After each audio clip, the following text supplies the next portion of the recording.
नमस्कार साथियों, आज एक बहुत इंटरेस्टिंग केस स्टडी शेयर करने के लिए आया। सरफिरा मूवी आई थी अक्षय कुमार की, शानदार मूवी थी और ये मूवी बहुत सारी चीजों को सिखा कर गई है। वैसे कमर्शियली फेलियर थी, लेकिन मूवी में सारे लोगों ने जो एक्टिंग किया जबरदस्त था। और एक्टिंग की बात को साइड में रखते हैं, इंटरेस्टिंग था, इंटरेस्टिंग को भी साइड में रखते हैं। स्ट्रैटेजी और बिजनेस, जो भी नया बिजनेस करना चाहता है, विपरीत परिस्थिति में करना चाहता है, कंपटीशन बहुत बड़ा होगा, वहां पर भी कैसे जीतना है, सरफिरा मूवी आपको बताने है। सरफिरा मूवी डेक्कन एयरवेज के बारे में। डेक्कन एयरवेज एक ऐसा एयरवेज है जो कैप्टन GR गोपीनाथ ने फाउंड किया। वो फाउंडर थे और उनको दुनिया जहान की परेशानी आई उसको रजिस्टर कराने में, रजिस्टर कराकर उसको ऑपरेशनल बनाने में, लेकिन उनका विजन जो था वही सबसे बड़ा USP था पूरा मूवी का। और एक्चुअली भी वो USP वाला विजन था, जिसके कारण आज जो जनता है वो हर कोई सोचता है कि यार ट्रेन में टाइम खराब हो रहा है, प्लेन में चलते हैं। ये सोच बदलना चाहते थे कैप्टन GR गोपीनाथ, और इसीलिए उन्होंने कहा कि मैं अफोर्डेबल बनाना चाहता हूँ फ्लाइट को, क्योंकि हर व्यक्ति का अधिकार होता है कि वो रोड पर रेंगते न रहे, वो भी समय पर पहुंचे अपने डेस्टिनेशन पे। और उनको केवल रीजनेबल फ्लाइट अगर मिल जाए तो फिर वो कहीं पर भी पहुंच सकता है, कोई भी काम कर सकता है। हर काम करने के लिए उसके अंदर मोटिवेशन हो सकता है, उसको पता रह सकता है कि मैं कहीं पर भी चला जाऊं, वापस आ सकता हूं, या जहां पर भी मुझे जाना है वो जाने में कोई दिक्कत नहीं है। अगर वो अफोर्डेबल होता है तो वो मिडिल क्लास और लोअर मिडिल क्लास को अफोर्डेबल जर्नी प्रोवाइड करना चाहते थे एयरवेज के थ्रू। दोस्तों, अब इनके स्ट्रेटेजीज के बारे में बात करते हैं। जबरदस्त स्ट्रेटेजीज होती थी। सबसे पहला चीज था कॉस्ट लीडरशिप। कॉस्ट लीडरशिप का मतलब वो हर जगह जहां जहां कॉस्ट सेव हो सकता है, कॉस्ट सेव करने में विश्वास करते थे। उन्होंने ये बोला कि मिडिल क्लास को खाना नहीं चाहिए क्योंकि वो खाना बहुत ज्यादा महंगा है। उन्होंने मूवी में एग्जाम्पल में भी अपने एक इन्वेस्टर को, वेंचर कैपिटलिस्ट को लेकर गए और एयरपोर्ट के पास में ही एक उडुपी रेस्टोरेंट में ले जाकर उनको डोसा खिलाया और कहा कि ये जो डोसा यहाँ पर 10 रुपए का मिलता है, और कहा कि ये जो डोसा आप यहाँ खा रहे हैं इसका 10 गुना रेट फ्लाइट में मिलता है। किसी भी नॉर्मल व्यक्ति को इतना महंगा खाना नहीं चाहिए, उसको केवल एक जगह से दूसरे जगह जाना है। इसके अलावा हर एक पॉइंट, इवन पेंट भी अगर कर रहे हैं तो कौन सा पेंट कर रहे हैं, उससे बाहर कितना बढ़ेगा, क्योंकि बाहर अगर ज्यादा बढ़ा तो फिर ज्यादा फ्यूल कंजम्पशन करने वाला है। फ्यूल कंजम्पशन रोकने से लेकर हर चीज जहां जहां बचत हो सकती है जेन्युइनली, वहां पर उसने बचत करने का पूरा प्रोग्राम बनाया और कॉस्ट कम से कम रखा। और इतना ही नहीं, USP क्या था एक और चीज मूवी का, 1 रुपए में मैं लोगों को सैर कराना चाहता हूँ, आसमान में उड़ाना चाहता हूँ। तो उससे पूछा गया इंटरव्यू में कि 1 रुपए में कैसे आप सैर करा दोगे। उसने बोला कि हर फ्लाइट में कम से कम हमारे 10 सीट ऐसे होते हैं जो खाली जाते हैं। वो जो खाली जाते हैं उसको मैं 1 रुपए में दूंगा, उसके बाद वाले 10 सीट 500 रुपए में, उसके बाद वाले 10 सीट 1000, उसके बाद बढ़ते चला जाएगा। लेकिन कुछ भी हो जाए, जो बड़ी एयरवेज है 12,000 रुपए तक का किराया वसूल करते हैं, उसके आधे से ऊपर कभी नहीं जाएगा। इसका मतलब डेक्कन एयरवेज किसी भी हालत में 6,000 रुपए से ज्यादा नहीं जाएगा। ऐसा उनका सोच था। गजब कॉस्ट लीडरशिप था। नेक्स्ट है ऑपरेशनल एफिशिएंसी पे उन्होंने बहुत काम किया। टर्न अराउंड टाइम्स के ऊपर काम किया, कितने शिफ्ट काम कर सकते हैं वो देखा। दूसरे प्लेन्स जहां पर दिन भर में 3 शिफ्ट करते हैं, इसने टाइम कैलकुलेट करके बताया कि भाई 6 शिफ्ट भी हो सकता है, 8 शिफ्ट भी हो सकता है, 12 घंटे तक आराम से चल सकती है, 16 घंटे चल सकती है। और वो चलने के लिए पायलट्स ज्यादा लगेंगे, ज्यादा शिफ्ट के पायलट्स होंगे, चलेगा, लेकिन उसी प्लेन को ज्यादा यूज कर सकते हैं ताकि प्लेन कम खरीदना पड़े। फ्लाइट चलाने के लिए लोग हायर करने की जरूरत है, वो उन्होंने किया। नेक्स्ट है लीन स्टाफिंग। इसका मतलब है कि ओवर स्टाफिंग नहीं किया, ज्यादा एम्प्लॉइज नहीं रखा, जितना जरूरत है उतना रखा, और हर एम्प्लॉय से मैक्सिमम काम लेने का प्रयास किया ताकि कॉस्ट भी लिमिटेड रहे, लोग लिमिटेड रहे।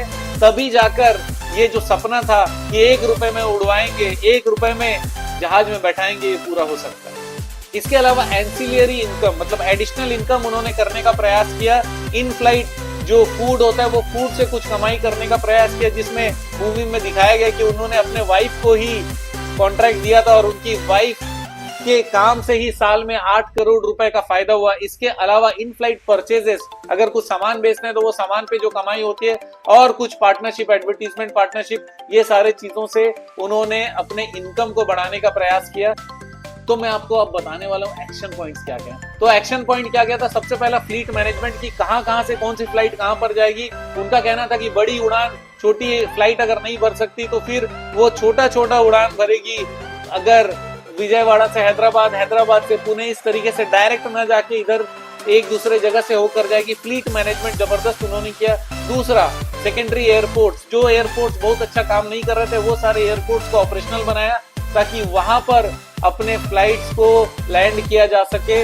और जबरदस्त मैनेजमेंट के कारण उनका जो नेटवर्क था डेक्कन एयरवेज का, शानदार, बहुत जल्दी से बढ़ा। तीसरा इंपॉर्टेंट चीज है, इन्होंने डायरेक्ट सेल्स किया। इसका मतलब अपना ऐप बनाया, अपने ऐप के थ्रू ही डायरेक्ट सेल किया, मिडिल मैन रखा नहीं ताकि उसके भरोसे हमारा सेल रुक ना जाए। डायरेक्ट सेल किया, इसी कारण उसको मिडिल मैन के पैसे भी नहीं देने पड़े, वो कमीशन भी उन्होंने बचा लिया।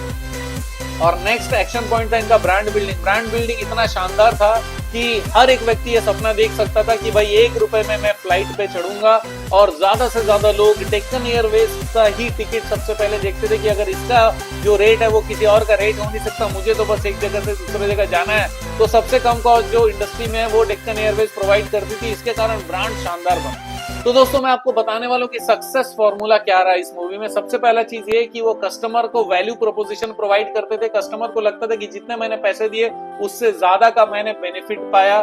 दूसरा, कस्टमर एक्सपीरियंस को बहुत ध्यान दिया, पंक्चुअलिटी पे बहुत ध्यान दिया, क्लीनलीनेस पे ध्यान दिया, कस्टमर सर्विसेज को ध्यान दिया और कस्टमर लॉयल्टी पे भी बहुत ध्यान दिया। तीसरा चीज है इनोवेशन। हर चीज में इनोवेट करने का कोशिश करते थे। हर स्टेटस को, मतलब अगर कोई चीज ऐसे हो रही है तो फिर इसको किसी और तरीके से किया जा सकता है क्या, इसको और एफिशिएंट तरीके से किया जा सकता है क्या, इसका कोई और आसान तरीका हो सकता है क्या, ये हर चीज एक्सप्लोर किया उन्होंने।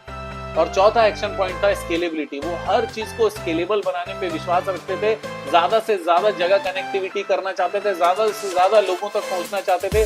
केवल काम करना नहीं, ज्यादा लोगों के काम आना भी उनका सोच था। और इस सोच के कारण वो पूरे भारत में उनका नेटवर्क जबरदस्त और बहुत तेजी से और बहुत ज्यादा जगह को कवर करने लगा। तो मैं आपको बता दूं कि यहाँ पे सीखने लायक चीज क्या है। सबसे पहले रेजिलियंस। उनको बार बार उनके कॉम्पिटिटर, जो मूवी में दिखाया गया कि जेट एयरवेज उनको बार बार कंपटीशन दे रही थी और हर जगह पे प्रॉब्लम क्रिएट कर रही थी, उस प्रॉब्लम से भी वो बाहर आते गए, सीखते चले गए, लेकिन हारे नहीं, छोड़कर नहीं गए। जब उनका लॉन्च होने वाला था डेक्कन एयरवेज, उस समय उनको वापस से ऑफर आया कि भाई आप हमको बेच दो, लेकिन उसने बेचा नहीं। अपने पार्टनर तक को नाराज करना पड़ा तो नाराज कर दिया। उन्होंने कहा कि भूल मत जाना कि आज हमने ये कंपनी बेच दी तो वो सपना जो मिडिल क्लास लोगों को हमने दिखाया कि वो भी उड़ सकते हैं, वो सपना टूट जाएगा और हम ये नहीं कर सकते।